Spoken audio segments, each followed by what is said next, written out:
Hey, what's up, everybody? True Boxing here. Thank you for coming back to Get Hit with the Truth. So today we are continuing my annual top 10s as we are going to look at my number 4 super bantamweight in the world right now, the former unified champion and current WBA interim champion, Murodjon Ahkmadaliev, or better known as MJ. Now, before we get into that, if you could smash the like button, leave a comment, or subscribe to the channel, I really do appreciate any and all support that I can get as I continue to build my channel here. So MJ moves up one spot from last year. He was number 5. He moves up to number 4. After a kind of a relatively inactive year, as he is waiting around for his title shot. It was a disappointing year for MJ because, you know, 2023 was a rough one. After losing that split decision to Marlon Taplis in that big upset, where he started very slow in the first half of the fight and then second half kind of took over the fight, he lost a close split decision, and Taplis took the unified title and went on to an undisputed title clash with Naoya Inoue. Well, MJ needed to get back in the mix, so he knocked out a guy named Kevin Gonzalez in December of last year and came into 2024 hot for a title shot, and he was in the monster Inoue's mix. Inoue wanted to fight 3 times, and MJ was supposed to be the second fight. The fight was supposed to take place in September. So MJ waited around, and then in September, Inoue decided to fight former champion TJ Doheny instead of MJ in an optional defense, and the WBA went forward and allowed it. Now, Inoue has selected Sam Goodman. He was supposed to fight him on Christmas Eve, but instead is going to be fighting him January 24th. Sam Goodman, who's the IBF and WBO mandatory challenger, he's supposed to be fighting him.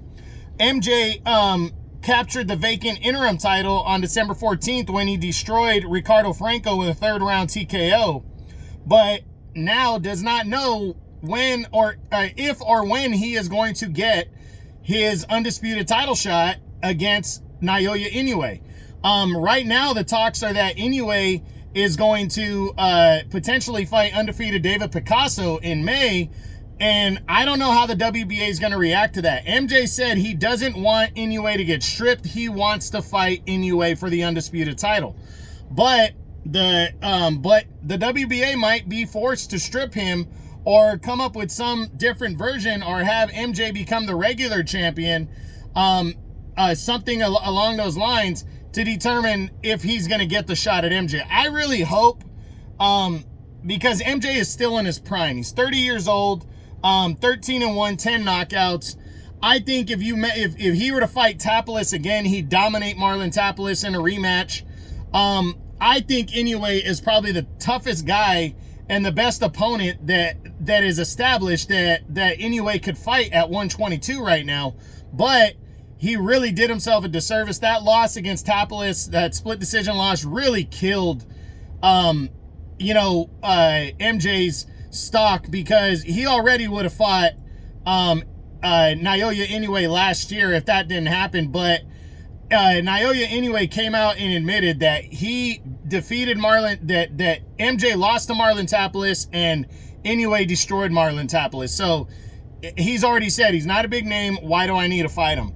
And he's right about that. But I think MJ is deserving, and I really think he should push for a Taplis rematch or fight another top tier contender, even one of the top guys like the highest rated contender in the WBA, Ramon Cardenas.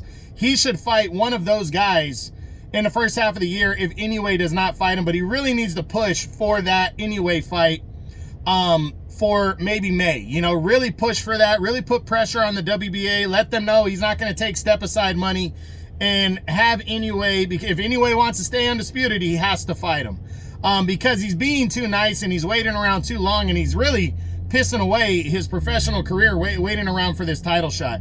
And again, this is why I'm a strong believer in the super mandatory idea, where mandatories, when they're waiting, fight each other to determine, the number 1 contender against a 3-belt or 4-belt world champion who's a unified or undisputed champ to get in line. So we'll see what happens. I hope MJ has a good year, though, and stays on par and gets back into the top 2 or top 3. I really hope he gets the Inoue fight. I think he's going to have a better year than he's had the last 2 years this year because he's been waiting for a while now. So we'll see what happens. But that's it. That's what I got. That is my annual top 10s as this was the number 4 super bantamweight in the world right now. The former unified world champion and current WBA interim champion, Murodjon Ahkmadaliev, or MJ. I hope you enjoyed the video. If you did, smash the like button, leave a comment, or subscribe to the channel. I appreciate any and all support. This is True Boxing, and you've been hit with the truth.